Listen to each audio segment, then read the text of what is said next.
Kamu cuma kehilangan keyakinan.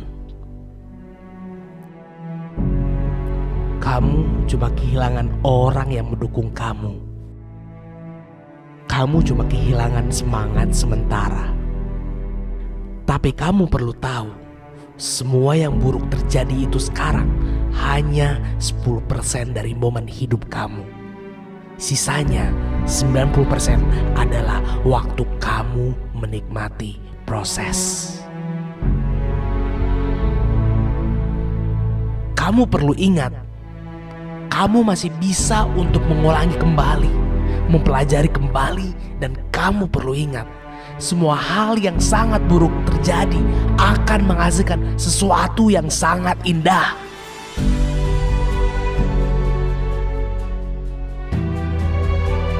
Kita perlu masalah untuk berkembang, karena tanpa masalah kita hanya menjadi orang rapuh.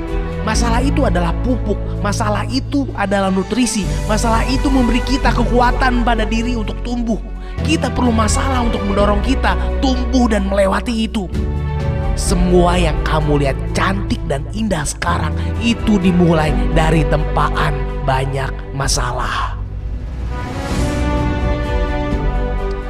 Sahabatku, yang diperlukan untuk kita bangkit adalah kita tanamkan pada diri kita di setiap harinya. Saya harus bangkit, saya harus buang semua beban ini di tengah-tengah orang yang membenci, di tengah-tengah cobaan, di tengah-tengah kesulitan, di tengah-tengah sesuatu yang buruk yang tidak pernah kamu kira. Saya pasti bisa melewati itu, saya pasti bisa.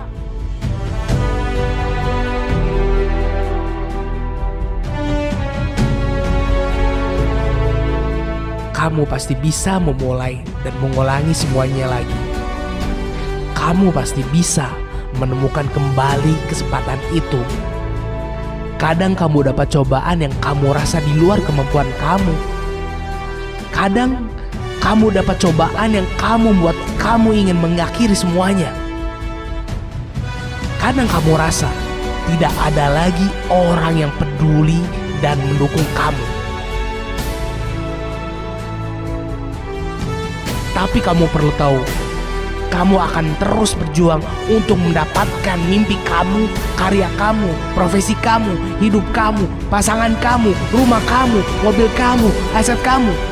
Saya akan terus melangkah dan terus berlari, dan saya tidak akan pernah menyerah untuk keluarga saya, orang tua saya, anak-anak saya, istri saya. Saya akan terus melangkah. Kamu gak akan biarin diri kamu berhenti. Kamu gak akan biarin kamu hanya menjadi orang cadangan. Kamu gak akan biarin diri kamu lemah. Walau kamu harus mundur 2 langkah ke belakang, tapi kamu akan maju 3 langkah ke depan.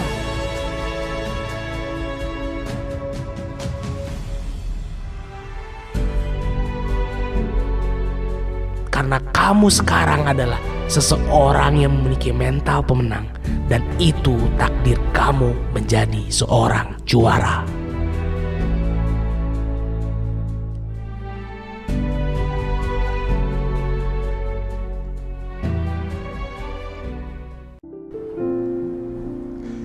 Saudara yang dikasihi oleh Tuhan, ketika kita berada dalam satu situasi yang sulit dalam kehidupan kita, lalu ada orang yang datang menghampiri kita dan memberi semangat kepada kita dengan perkataan-perkataannya, seperti perkataan-perkataan yang baru kita saksikan dari video tadi.